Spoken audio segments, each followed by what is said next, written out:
Bom dia, meus irmãos, graça e a paz do Senhor Jesus. É uma alegria para nós, mais um domingo, estar aqui estudando a Palavra de Deus com os irmãos na nossa turma online da Escola Bíblica Dominical aqui da Quarta Igreja Presbiteriana de Garanhuns. Estamos na aula 4 do nosso primeiro módulo, né? Estamos estudando, só para situar os irmãos, nós estamos estudando sobre a Trindade e em especial sobre a pessoa e obra do Espírito Santo. E agora nós estamos veremos hoje sobre a divindade e a pessoalidade do Espírito Santo. Contextualizando melhor os irmãos, a nossa EBD esse ano ela está estruturada desse tema, né, sobre a Trindade, e nós vamos ver no primeiro trimestre, já estamos vendo sobre o Espírito Santo, segundo trimestre sobre o Pai, terceiro e quarto trimestre sobre o Filho. No segundo semestre vamos ver muita coisa sobre a pessoa do Filho. Então nesse primeiro trimestre nós já vimos muita coisa. Já vimos uma aula introdutória sobre a Trindade, Espírito Santo no Antigo Testamento, nos Evangelhos, e hoje vamos ver sobre a divindade e a pessoalidade do Espírito Santo. Essa aula, assim como as anteriores, é uma aula temática. Então a gente não tem um texto único que vamos trabalhar vários textos. Mas um texto que vai ser base para nós hoje, para a nossa meditação, é Atos 5, 3 e 4, que diz o seguinte, a palavra do Senhor. Então disse Pedro: Ananias, por que encheu Satanás o teu coração para que mentisses ao Espírito Santo, reservando parte do valor do campo? Conservando, porventura não seria teu? E vendido, não estaria em teu poder? Como, pois, atentaste no teu coração... Opa, tem um probleminha aqui. De mentir contra o Espírito Santo. Então vamos orar. Senhor Deus, nessa manhã nós te agradecemos pela oportunidade de poder estudar a Tua Palavra. Tua Palavra que é luz para nossos caminhos, lâmpada para nossos pés. Te pedimos que o Senhor nos ilumine mais uma vez para que nós possamos compreender aquilo que o Senhor tem reservado para nós com respeito ao entendimento da pessoa e obra do Teu bendito Espírito, Pai. Fala conosco nessa manhã, é isso que nós oramos em nome de Jesus. Amém. Amém. Então, meus irmãos, quando nós formos falar sobre a pessoa do Espírito Santo, nós entendemos o seguinte, que o Espírito Santo, ele é Deus, assim como o Pai e o Filho. Por isso são três pessoas distintas. Às vezes, dá essa ideia de por ser Espírito Santo, algumas pessoas pensam que é uma força, é um poder sobrenatural, mas não. O Espírito Santo, ele é Deus. Ele é muitas vezes esquecido, né? Uma pessoa da Trindade um pouco esquecida, porém, é igualmente Deus, juntamente com o Pai e o Filho. E aí, queridos, é interessante que nós façamos algumas considerações antes de irmos para o texto. A primeira consideração é que o Espírito Santo é plenamente Deus. Como eu mencionei, assim como o Pai e o Filho, nós servimos a um Deus que é o único Deus que subsiste entre as pessoas que são iguais em substância e essência. Então, só para vocês terem uma ideia, na nossa EBD, nós não vamos conseguir, nesse primeiro trimestre, estudar tudo sobre o Espírito Santo. Aliás, nossa mente não ia compreender. Mas na teologia, nós temos uma disciplina, que é a pneumatologia, que é dedicada só ao estudo da pessoa do Espírito Santo. E ela afirma o seguinte, que o Espírito Santo é Deus, um ser divino e pessoal, não uma criatura ou uma forma impessoal. Não é uma força, não é um poder, mas ele é Deus e é um Deus divino e pessoal. Aí nós vamos ver hoje. O Espírito Santo, ele é Deus, é a divindade, e ele é uma pessoa, a pessoalidade. Uma pessoa que pode ser entristecida, que tem ações, que ele age, que ele tem uma vontade. Então tudo isso nós vamos ver na nossa aula de hoje. Mas é interessante começar com uma citação, que é a citação de um documento muito importante da história do cristianismo, que é o Credo Niceno-Constantinopolitano. Esse Credo Niceno-Constantinopolitano, ele foi uma atualização do Credo Niceno, que combatia a doutrina ariana, que era uma heresia que ia contra a divindade de Cristo.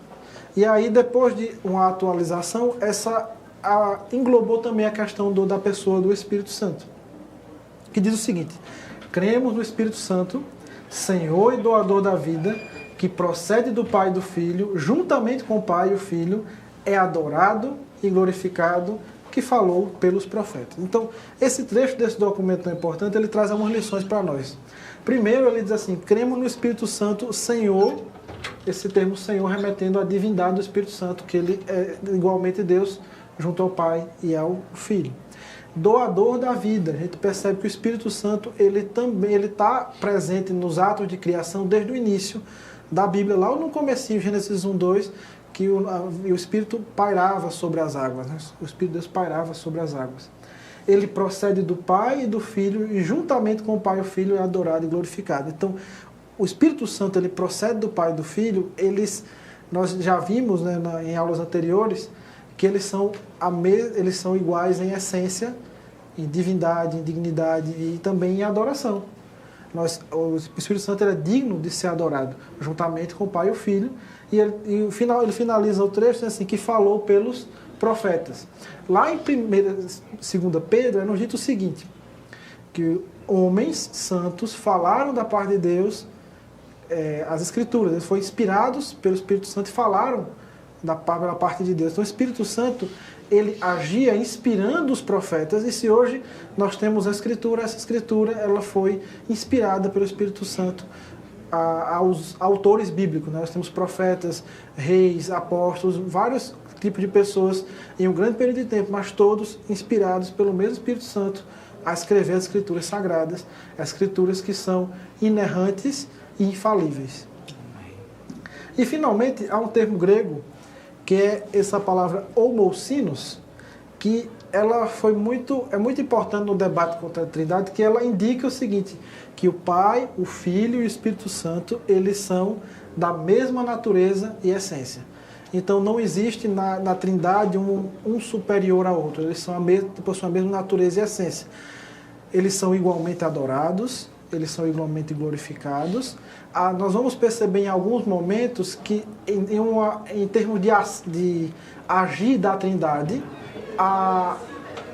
uma autoridade, por exemplo, o Pai enviando o Filho.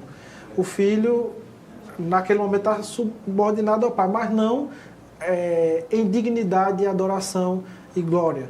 Eles são iguais nesse sentido, certo?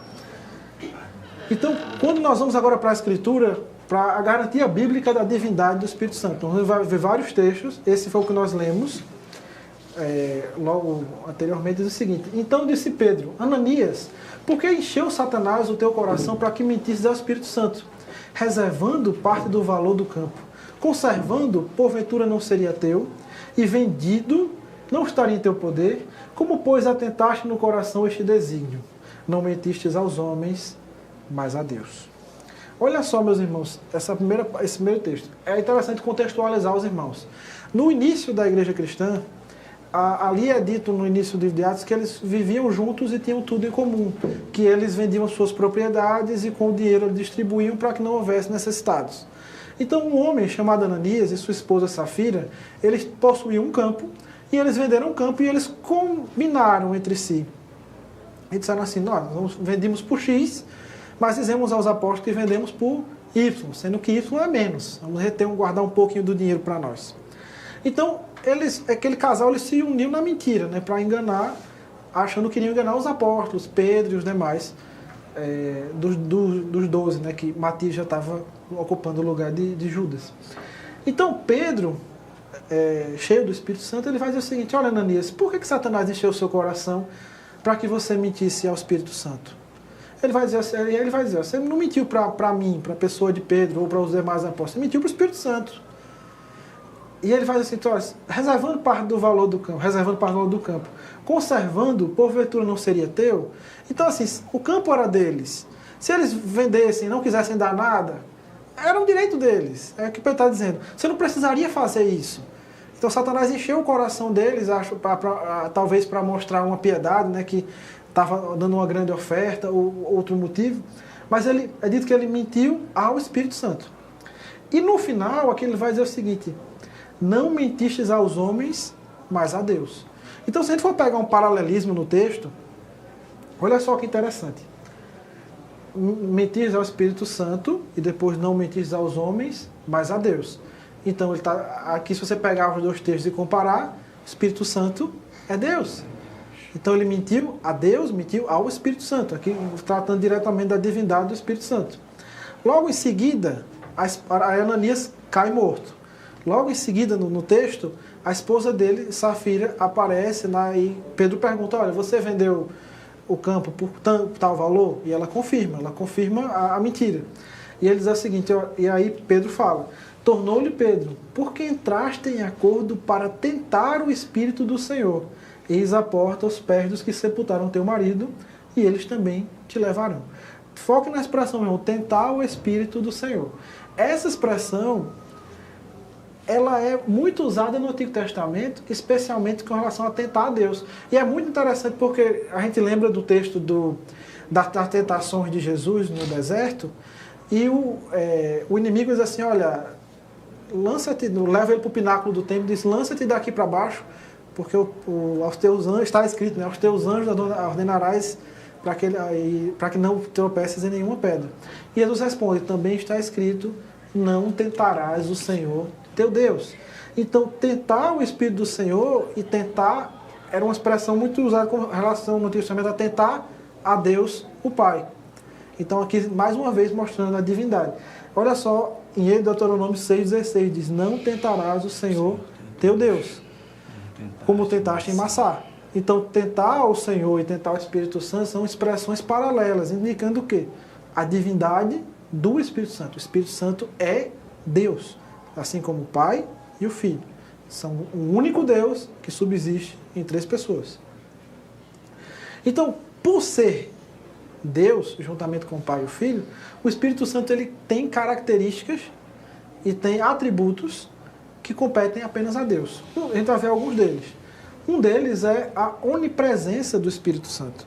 Deus, assim como o Espírito Santo, ele é onipresente. E esse texto, conhecido de todos nós, é o seguinte, do Salmo 139, versículos 7 a 10, para onde me ausentarei do teu Espírito? Para onde fugirei da tua face? Se subo aos céus, lá estás. Se faço a minha cama no mais profundo abismo, lá estás também.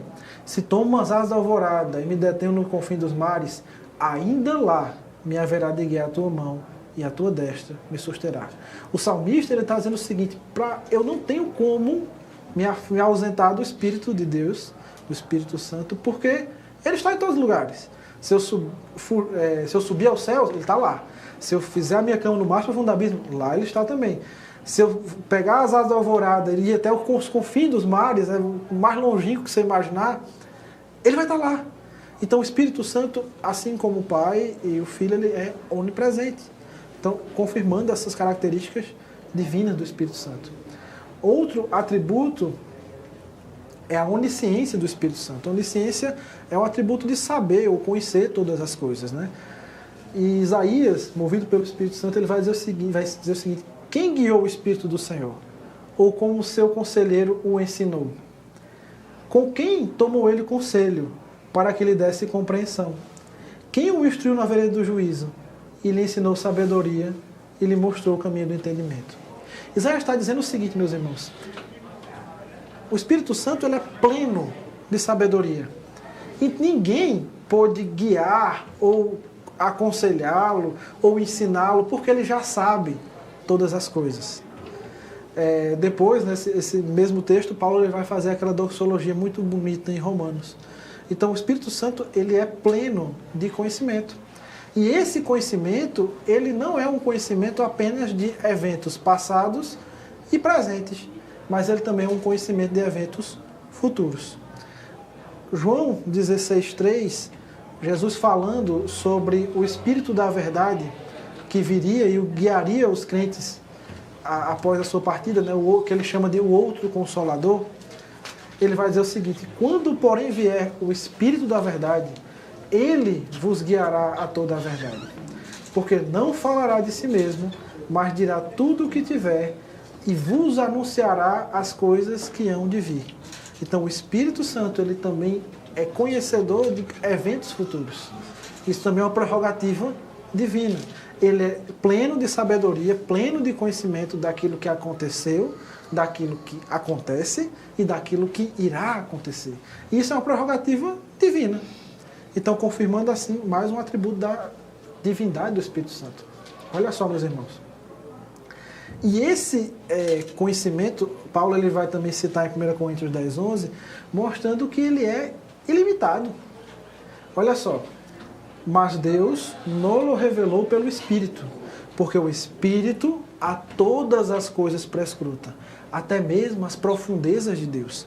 Então, esse conhecimento do Espírito Santo, essa onisciência do Espírito Santo, ela é profunda demais para o nosso entendimento.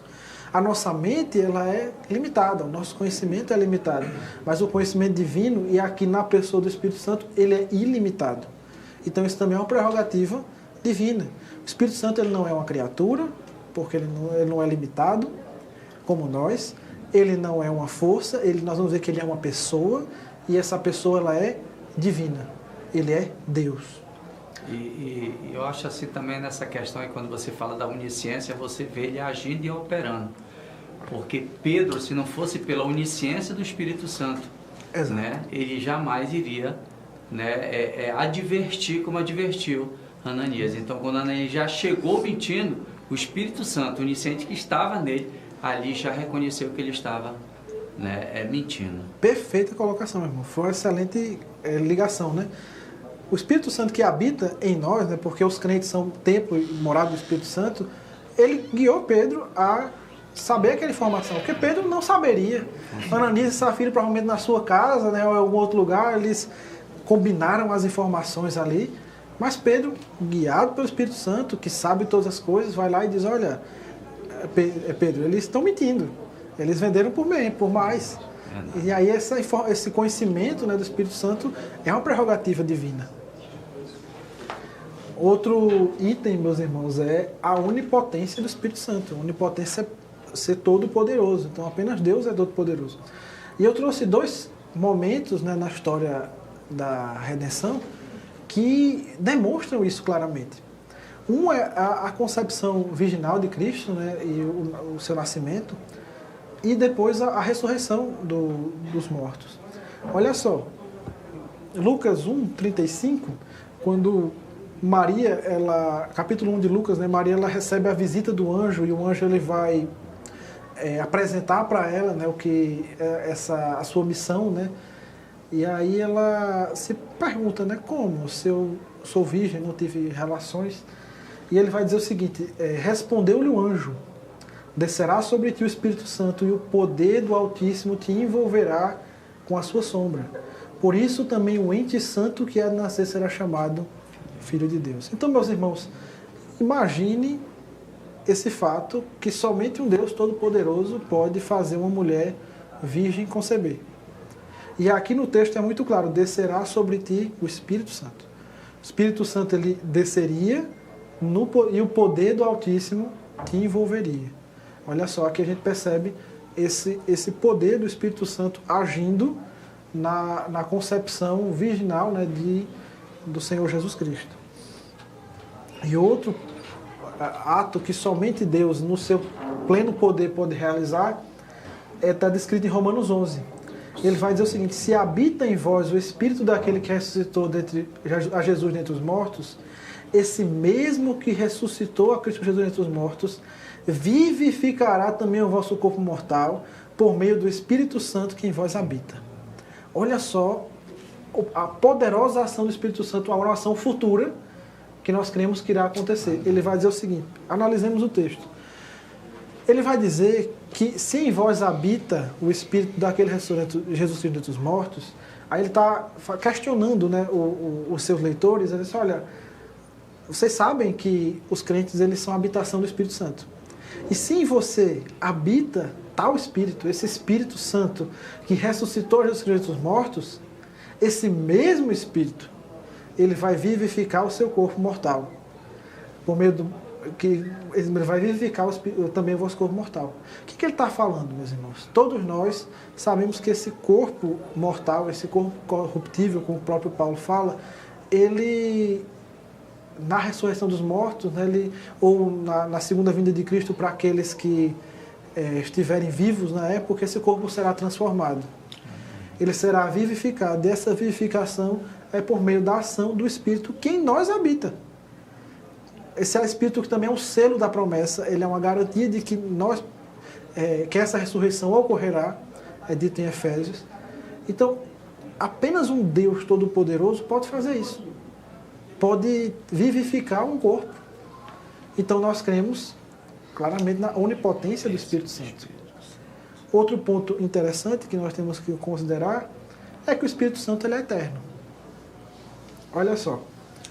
Hebreus 9, 13 e 14 diz o seguinte: portanto, se o sangue de bodes e de touros e a cinza de uma novilha, aspergidos sobre os contaminados, os santificam, quanto à purificação da carne, muito mais o sangue de Cristo, que pelo Espírito eterno, a si mesmo se ofereceu sem mácula a Deus, purificará a vossa consciência de obras mortas, para servirmos ao Deus vivo. Aqui o autor de Hebreus, ele vai fazer uma comparação. Ele vai trazer as ofertas do Antigo Testamento e dizer que aquelas ofertas, elas purificavam os ofertantes naquela época, e elas eram muito mais do que o sacrifício de novilhos e touros cobrir o pecado daqueles que ofertavam, muito mais o sangue de Cristo, o sangue do Cordeiro de Deus pelo pecado do mundo, perfeito, sem mácula, ele vai purificar a sua consciência das obras mortas. Ele está fazendo essa comparação. Mas aí ele vai trazer no meio do texto o seguinte, que Cristo, pelo Espírito eterno, ele traz um atributo do Espírito Santo que é a eternidade. E somente Deus é eterno. Então, é muito claro para nós, porque a Bíblia ela vai trazer referências diretas, referências indiretas, de que o Espírito Santo, de fato, é Deus. Outro ponto que nós já falamos em aulas anteriores e que é sempre importante relembrar, é o fato da blasfêmia contra o Espírito Santo. Porque a blasfêmia é um pecado direto contra Deus. E se o Espírito Santo não fosse Deus, não seria pecado blasfemar contra o Espírito Santo. Mas como ele é Deus, aí sim você tem um pecado de blasfêmia relacionado a ele. Veja só o texto sagrado que diz, Mateus 12, 31 e 32. Por isso vos declaro, todo o pecado de blasfêmia serão perdoados aos homens, mas a blasfêmia contra o Espírito Santo não será perdoada. Se alguém proferir alguma palavra contra o Filho do Homem, será isso perdoado. Mas se alguém falar contra o Espírito Santo, não lhe será perdoado, nem neste mundo, nem no porvir. Então, olha só, a gente fica pensando, analisando esse pecado que não tem perdão, a gravidade desse pecado. Né? O primeiro ponto que eu queria trazer era isso, blasfemar é um pecado associado a Deus. Então, se o Espírito Santo não fosse Deus, não seria pecado. Olha só o que Levítico 16 diz. Aquele que blasfemar o nome do Senhor será morto. Toda a congregação apedrejará, tanto o estrangeiro como o natural, blasfemando o nome do Senhor, será morto. Então, olha só. Isso aqui, Levítico 24, está tratando do pecado contra a blasfêmia contra Deus. Então, um pecado passível de morte. E aqui nós estamos falando do pecado de blasfêmia contra o Espírito Santo, então, aqui nós temos o mesmo pecado, tratando agora da pessoa do Espírito Santo, confirmando assim a sua divindade. Por que a blasfêmia contra o Espírito Santo é um pecado que não tem perdão? Primeiro, o que é a blasfêmia contra o Espírito Santo? Se nós formos ver o texto anterior, o que é que está falando, ali os fariseus eles estão atribuindo a Jesus estava expulsando demônios, e eles dizem o seguinte, que Jesus expulsava demônios pelo poder de Beelzebul, o maioral dos demônios. Então, o que é que ele vai dizer? Jesus vai dizer o seguinte, que ele disse, eu sou expulso, né, não faz sentido isso, porque uma casa não vai subsistir, né, se eles lutarem contra si mesmos. Mas ele vai dizer o seguinte, porque aqui, o que é uma expulsão do demônio, né, feito no poder do Espírito Santo. Então, se você atribui a Deus, atribui ao Espírito Santo, as obras do Espírito Santo, a ação do inimigo, você está blasfemando contra o Espírito Santo. Esse pecado, né? Atribuir ao inimigo as obras de Deus. Então, ao fazer isso, ele diz o seguinte, que não será perdoado. Por que não tem perdão? Porque é o Espírito Santo quem age na vida de uma pessoa, convencendo do pecado, da justiça e do juízo. É o Espírito Santo quem trabalha no homem para que ele venha a ser salvo. É o Espírito Santo que convence-nos de que nós somos pecadores, nos convence do juízo de Deus e nos convence de que nós pecamos contra a justiça, a santidade e a majestade e a glória de Deus. Então é o Espírito Santo que trabalha no nosso coração para que nós venhamos a crer. Então, a partir do momento que uma pessoa blasfema contra essa pessoa da Trindade, ela não tem perdão, porque o Espírito não vai agir mais sobre ele. É nesse sentido. Então, Mais uma prova de que o Espírito Santo é Deus. Por quê? Porque só se blasfema contra Deus. E se há uma blasfêmia contra o Espírito Santo, portanto, ele é Deus. E, finalmente, ele é Deus porque ele realiza ações divinas. Nós já comentamos uma outra ação, mas aqui eu trouxe mais algumas. Primeiro, ele foi ativo na criação original. Lá em Gênesis 1:2, o Espírito de Deus está pairando sobre as águas. Ele continua ativo, ele não só agiu na criação, mas ele continua seu trabalho criativo na criação dos seres vivos, conforme descrito em Jó 33:4. E ele providencialmente, ele cuida da criação de Deus. Então, que são atribuições divinas. O Espírito Santo ele também age salvando os seres humanos caídos através da regeneração, da união com Cristo, da justificação e da santificação. O Espírito Santo também ele inspirou as Escrituras Sagradas. Né? Quando nós pegamos na nossa Bíblia, nós sabemos que ali é um livro inspirado pelo Espírito Santo, onde os profetas e todos os autores bíblicos eles receberam essa inspiração divina. E, finalmente, o texto que nós lemos, né, de Romanos 8:11, ele efetuará a consumação de todas as coisas através da ressurreição do corpo. Então, confirmando assim cabalmente, né, ele é Deus, ele tem atributos divinos, como onisciência, onipresença, onipotência, a eternidade, e ele age, ele tem ações divinas. Então, eu acho que ficou bem claro para nós que o Espírito Santo é Deus. E aí, Agostinho de Hipona, um grande teólogo do cristianismo, ele vai dizer, dos pais da igreja, ele vai dizer o seguinte: notamos aqui que o Espírito Santo procede tanto do Pai quanto do Filho, enquanto a terceira pessoa é o vínculo de amor entre as duas primeiras pessoas e um dom de ambas. Assim, seu nome próprio é Espírito Santo, porque ele é referido tanto ao Pai como ao Filho. Seu próprio nome, Espírito Santo, nos ajuda a conhecer a sua personalidade. E olha só, eu queria focar nessa citação que é do livro A Trindade, ou De Trinitatis, de Agostinho, e ele vai dizer o seguinte: o seu próprio nome, Espírito Santo, nos ajuda a reconhecer a sua personalidade. Espírito Santo, Espírito da ideia de algo imaterial, e Santo, algo acima de todas as coisas, porque ele é santo, ele está a parte, né, das coisas criadas. Então o Espírito Santo, ele é uma pessoa. Ele não é uma força, ele não é um poder apenas. Mas quem já assistiu Star Wars, né, é muito fácil assim, sobre a força, não é algo, um poder que havia. Mas aqui o Espírito Santo não, ele é uma pessoa. Ele tem atributos de uma pessoa. E nós vamos ver esses atributos logo mais. E como uma pessoa, o Espírito Santo ele tem emoções, de maneira que são verdadeiras para uma pessoa divina e, de certa forma, análogas, né, semelhantes a pessoas humanas. O Espírito Santo pode ser entristecido e até mesmo insultado. Olha só, Isaías 63:10, falando sobre a situação de rebeldia do povo de Israel, ele vai dizer o seguinte: apesar disso, eles se revoltaram e entristeceram o seu Espírito Santo. Por isso ele se tornou inimigo deles e lutou pessoalmente contra eles. Então, o Espírito Santo, ele tem atributos humanos, ele pode ser entristecido. Efésios ele vai dizer o seguinte, que não entristeçais o Espírito de Deus. Então nós temos o Espírito Santo, e quando nós o entristecemos? Quando nós agimos, pecamos, quando nós agimos em contradição ao que Deus determina que nós façamos. Então nós vamos entristecer esse Espírito. É também dito que não apagueis o Espírito, né, Tessalonicenses, 1 Tessalonicenses. Então esse Espírito, a ação do Espírito Santo na vida do crente, quando nós cremos em Cristo, nascemos de novo, o Espírito Santo ele passa a ser morada em nós.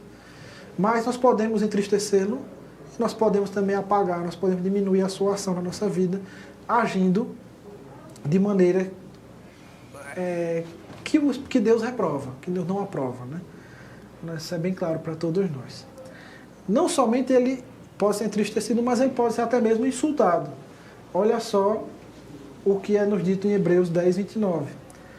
Quanto mais severo castigo julgam vocês, merece aquele que pisou aos pés do Filho de Deus, que profanou o sangue da aliança, pelo qual ele foi santificado, e insultou o Espírito da graça. Aqui o autor de Hebreus está falando de alguém que já creu, mas vive em uma situação de obstinação, de rebeldia, e ele essa forma de viver, ela é um insulto a esse Espírito da graça. Ele traz essa advertência a quem vive dessa forma. Então, o Espírito Santo, como uma pessoa, como nós, podemos ser entristecidos, insultados, e também, da mesma forma, nós podemos trazer, por atos de obediência, nós podemos alegrar esse Espírito Santo, né? O Espírito Santo, ele tem vontade. Ele tem uma vontade própria. Olha só que interessante. Como o Senhor soberano, a vontade do Espírito é expressa em vários atos. E um dos atos é na distribuição dos dons espirituais. 1 Coríntios 12, onde ele apresenta uma lista de dons espirituais, ele vai dizer o seguinte: mas um só e o mesmo Espírito realiza todas essas coisas, distribuindo cada um individualmente conforme ele quer. Olha só, a gente não é o nosso foco, nós vamos ter um momento que nós vamos tratar dos dons espirituais. Mas ele apresenta vários dons e ele vai dizer o seguinte: todos esses dons, eles vêm do mesmo Espírito. E esse Espírito, ele realiza todas as coisas, distribuindo-as individualmente conforme ele quer. Algumas pessoas ele vai dar um dom, outros outro, e aí, qual é o critério? A vontade soberana de Deus no Espírito, através desse Espírito. Então, assim, ele tem essa vontade, ele vai distribuir dons conforme ele quer. Outro ponto que a gente percebe a vontade do Espírito Santo agindo é no envio missionário. Todos nós somos missionários, né? Porque no sentido de que todos recebemos e fazemos parte da missão de Deus. Nós recebemos uma grande comissão. Mas há alguns que o Espírito Santo ele vai separar para missões, por assim dizer, entre aspas, especiais. Por exemplo, ir para um determinado país ou uma determinada tarefa específica. E a gente vê isso aqui muito na experiência de Barnabé e Saulo, né, depois chamado Paulo. Lá em Atos 13, eles estão orando, né, e aí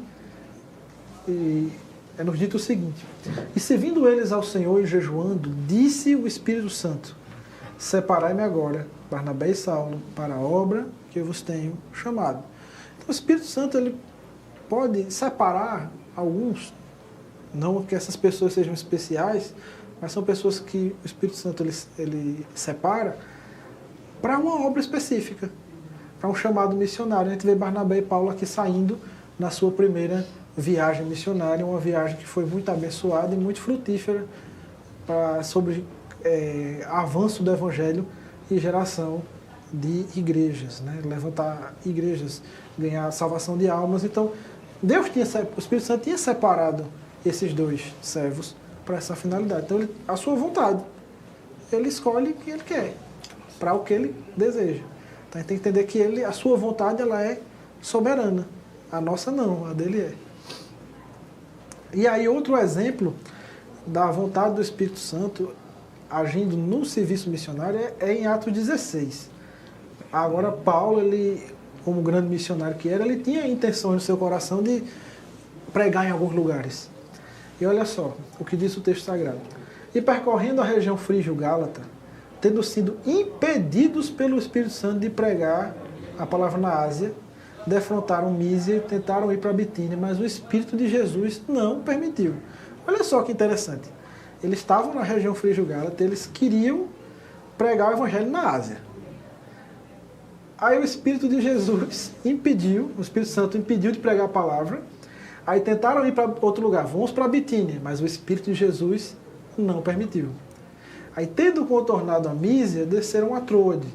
À noite, sobreveio a Paulo uma visão, na qual um varão macedônio estava de pé e lhe rogava, dizendo: passa a Macedônia e ajuda-nos.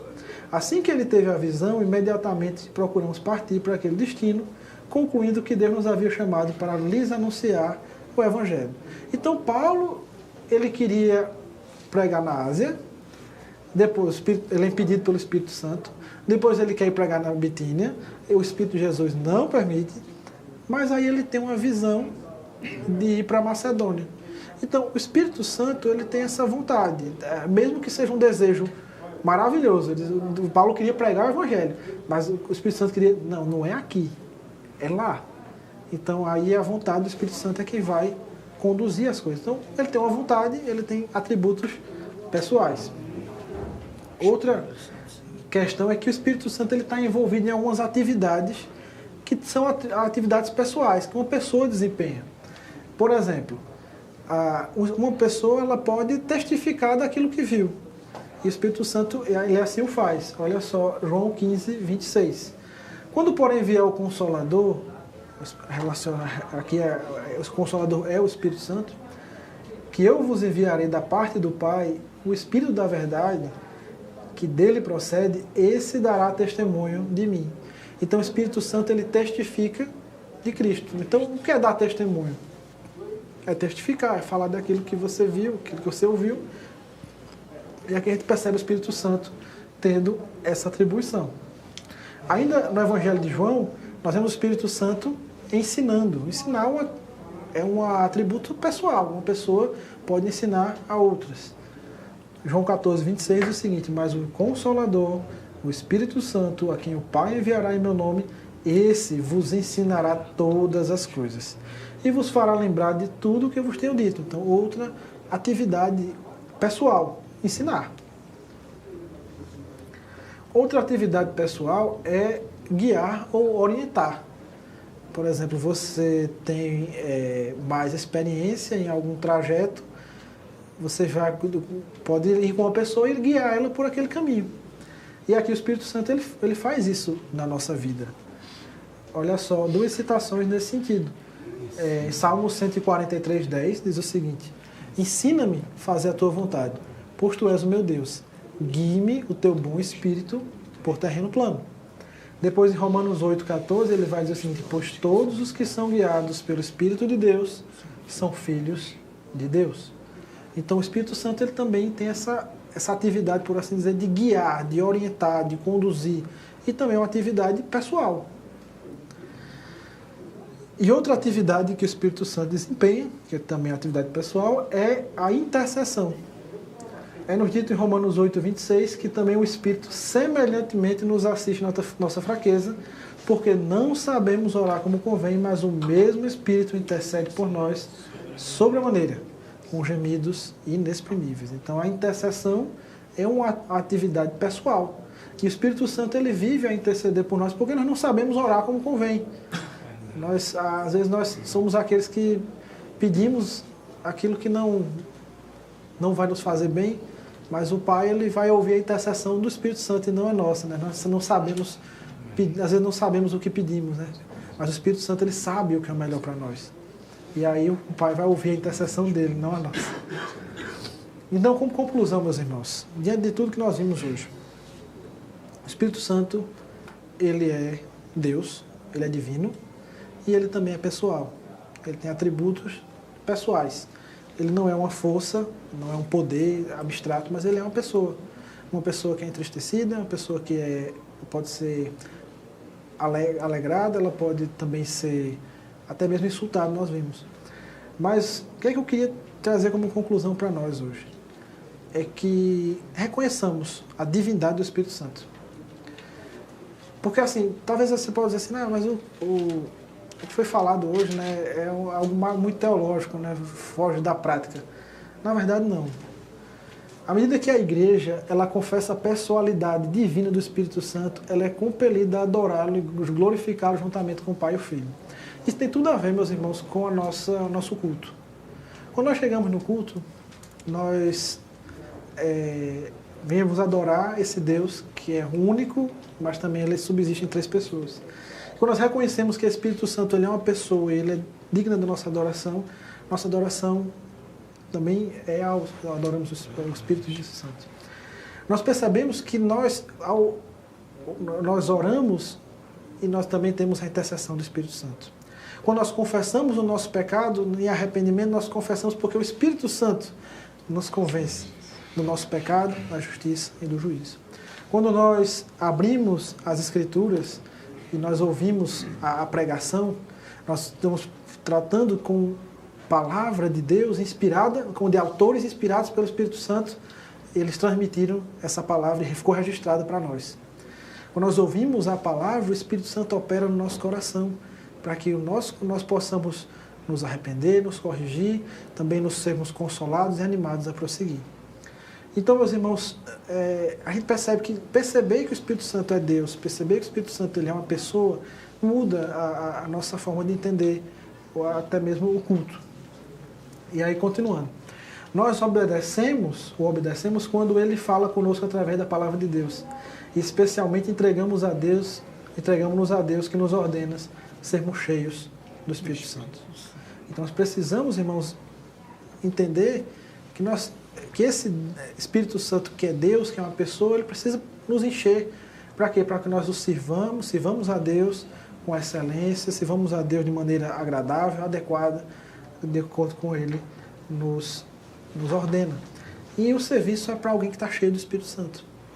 À medida que andamos no Espírito, nós somos guiados, somos orientados pelo Espírito Santo, submetemos conscientemente e continuamente a sua direção. O Espírito que, como nós vimos, ele nos guia, né? Que nós oremos, assim como o salmista orou, que o teu bom Espírito nos guie em terreno plano, nos oriente, nos leve a fazer a vontade de Deus.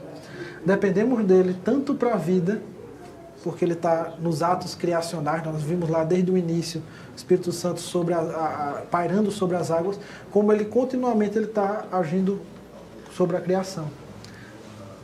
Tanto para a vida como para uma nova vida.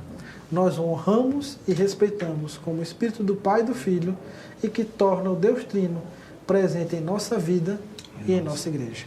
Então, meus irmãos, é isso que eu queria passar para vocês hoje, essa ideia que nós temos muita clareza da divindade e da pessoalidade do Espírito Santo, que nós não tratemos como uma pessoa esquecida, né? Às vezes a gente esquece um pouco o Espírito Santo, mas ele é Deus, assim como o Pai e o Filho, e eles têm a mesma essência, a mesma natureza, e eles são igualmente glorificados e adorados. Vamos orar? Amém. Querido Pai, te agradecemos por poder estudar sobre a pessoa bendita do Espírito Santo. Deus, te louvamos, Pai, porque esse Espírito tem operado na nossa vida, na nossa igreja, e tem nos levado, Pai, e nos guiado em todas as coisas. Nos leva a cada dia, Senhor, a ser mais cheios do Espírito Santo, a ser úteis nas Tuas mãos e Te servir de maneira agradável, Pai. Abençoa, Senhor, nossa semana, que nós possamos estar na Tua presença, Senhor, ser guiado e conduzido pelo Teu bom Espírito. É assim que nós oramos, em nome de Jesus. Amém. Amém.